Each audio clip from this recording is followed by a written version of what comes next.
Ini ada 3 tipe, Pak. Yang pertama, gagal saat di umur 7 sampai berapa hari, Pak ya. Ibarat tuh 7 berapa hari ini dia telurnya belum membentuk embrio yang sempurna. Contohnya seperti ini, Pak. Saat digoncang dia goncang, Pak, kopior ya, kan, tapi embrionya ada, mati saat dalam perjalanan 7 sampai 12 hari misalnya, Pak. Embrionya masih kecil. Yang kedua, embrionya sudah jadi dalam bentukan ayam, tapi dia mati, Pak. Yang ketiga, embrionya sudah sempurna, tapi mati saat menetas, Pak. Nah, seperti ini contohnya, Pak. Dia sudah retak, tapi mati, Pak. Nah, ini 3 contoh telur yang gagal menetas, Pak. Nah, di sini kita akan bahas saya detail penyebabnya dan mencari solusinya, Pak.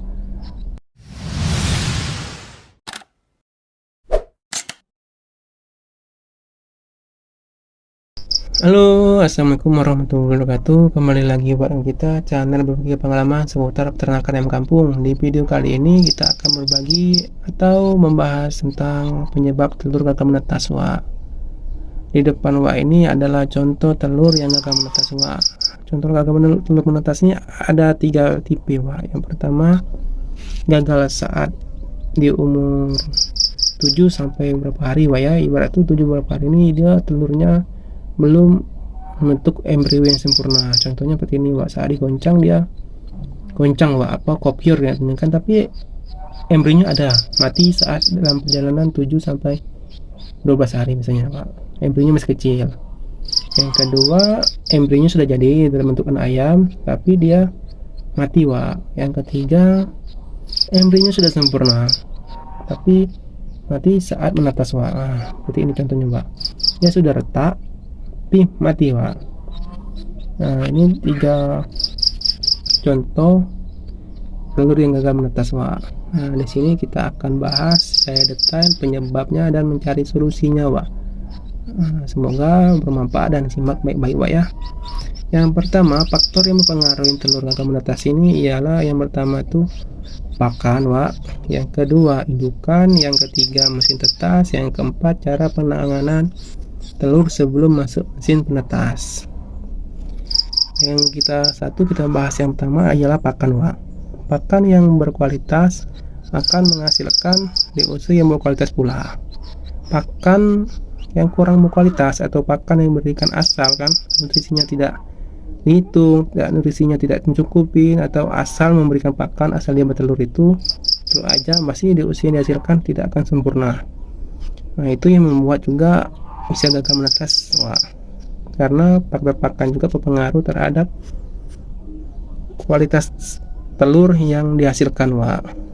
Jadi untuk Wak ini perhatikan juga kualitas pakan, Wak ya. Pakan yang saya gunakan ini adalah pakan pabrikan, Wak. Nah, berarti kan tidak salah di pakan nih. Nah, terus yang kedua kita coba dari segi indukannya. Misalnya indukan muda sering terdapat telur yang gagal menetas, Wak.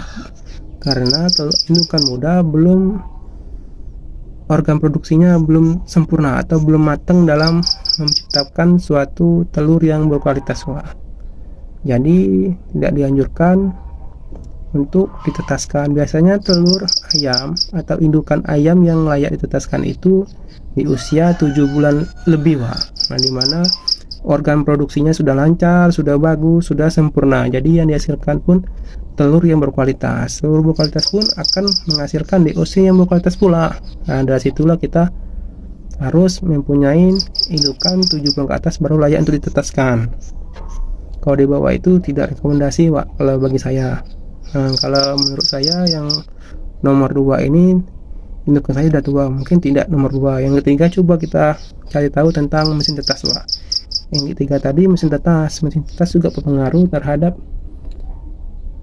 telur yang gagal menetas. Yang nomor 3 ini sangat penting karena disinilah biasanya terjadi gagal dalam penetasan, dimana mesin tetas ini kita ada 2 yang harus diperhatikan. Yang pertama adalah suhu, yang kedua kelembapan. Nah, dimana suhu yang ideal itu ialah 37,5 sampai 38,5.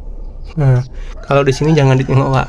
Kalau ini hancur, ini ukurannya Kita ada patokannya Wak, patokannya ada termometer kayu mana ya, kita ada patokannya nih Wak. Kita ada patokannya termometer kayu Wak. Nah, di mana termometer kayu ini adalah semua patokan saya di mesin tetes ini Wak, karena ini agak error Wak. Walaupun di sini 38,9, saya patokannya di sini harus 38,5 mentoknya Wak.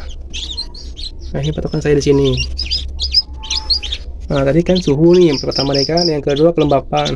Kelembapan itu yang ideal itu dalam penetasan 55% sampai 60% Wak. Nah, itu ideal dalam menetaskan telur.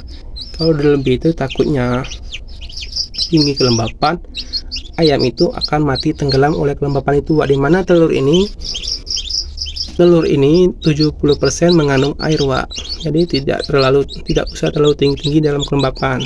Nah, di mesin tetes saya ini kelembapannya sekitar 50% sampai 60% Wak. Tuh 62 Wak. Nah, walaupun 62%, di sini telur bebek pun netas Wak. Nah, menetas dengan sempurna Wak, tuh. Telur bebek pun netas Wak. Nah, tidak saya beda-bedakan telur bebek, telur ayam saya samakan. Pokoknya ada telur bebek, telur unggas yang lagi bertelur, saya masukkan di sini. Alhamdulillah berhasil Wak. Tuh, sempurna Wak. Biasanya yang gagal menetas itu mungkin suhunya kekurangan Wak. Nah, suhunya kekurangan, kelembapannya naik, mengakibatkan embrio yang di dalam ini mati tenggelam Wak. Biasanya terjadi seperti itu Wak. Nah, kita perhatikan telur saya nih Wak. Di sini kita akan mempelajarin contoh kelembapan terlalu tinggi Wak. Nah, kita menengok dari mana Wak ya? Nah, dari DOC ini Wak. Ini kan DOC yang mau menetas tapi gagal menetas. Kenapa Wak? Karena dilihat dari ciri-cirinya, DOC ini adalah tingginya kelembapan, kurangnya suhu Wak. Karena di sini saya lihat kuning telurnya tidak terserap sempurna Wak. Nah, dimana saat umur 21 hari kuning telurnya belum sempurna diserap Wak. Jadi di sini pasti kelembapannya terlalu tinggi Wak, atau suhunya kurang. Nah, suhu dan kelembapan ini kita bisa atur Wak. Bila mana suhunya tinggi, kelembapan akan turun, akan menekan kelembapan itu Wak. Dimana suhunya merendah, kelembapan itu akan naik. Nah, itu Wak, kuncinya di situ aja, sinkronkan antara dua itu Wak. Minggu ini Wak, saya masukkan telur, enggak, minggu yang netas ayam ini saya masukkan telur 70 butir Wak. Yang gagal tuh ada mungkin 15 butir Wak, yang gagal dalam menetas. Sisanya sudah saya pindahkan ke kandang brooding. Nah, inilah sisanya yang mau menetas Wak. Semoga ini menetas Wak. Ini telur entoknya pun sudah retak nih. Nah, sudah retak Wak. Entok bebek saya samakan di sini Wak. Tidak ada bedanya nih. Tadi kalau kunci dalam menetaskan telur ini Wak, kelembapan dan suhu. Perhatikan, biasanya suhu yang bagus itu 37 sampai 38,5. Nah, itu cukup untuk anak ayam berkembang sampai umur 21 hari netas. Terus kita lanjut yang nomor 4 Wak ya. Nomor 4 ini sudah ada videonya saya lampirkan di kolom diskusi Wak. Cara menangani telur sebelum masuk mesin penetas, dimana nomor 4 ini sangat penting karena berpengaruh terhadap tumbuh kembang embrio saat dalam mesin tetas. Ini bila mana tidak dicuci Wak ya, kan telur ini kotor nih karena terpijak tai kotoran ayam Wak ya, jenisnya dia menempel di tengah telur ini, dan itu akan membawa bakteri. Saat kita tidak cuci, kita masukkan dalam mesin, bakteri itu akan merusak kualitas telur di dalam ini Wak. Bakteri itu akan masuk dalam pori-pori telur ini Wak, masuk dalam ini dan merusak kuning telurnya Wak. Jadi membuat embrio itu mati dalam perjalanan menetas Wak, atau proses dalam penetasan. Nomor 4 itu wajib dicoba atau diperbaikin Wak sebelum Wak dari nomor 1 dan nomor 2 Pak. Nomor 4 dibuat cari dulu solusinya dalam penanganan telur ayam sebelum menetas. Itulah nomor 4 itu wajib harus diperhatikan terlebih dahulu Pak, sebelum kita masukkan dalam mesin tetas. Untuk videonya nanti saya lampirkan di kolom diskusi Pak ya. Semoga bermanfaat. Mungkin 4 faktor itu ya yang mempengaruhi telur gagal menetas. Semoga apa yang saya berikan ini selalu bermanfaat untuk rekan-rekan. Bila mana ada pertanyaan, tolong tulis komentar, nanti saya jawab sebisa saya. Dan semua ini hanya ikhtiar kita dalam menetaskan telur. Yang menentukan hidup dan matinya itu hanyalah Allah SWT. Saya akhirin Pak ya. Assalamualaikum warahmatullahi wabarakatuh. Terima kasih.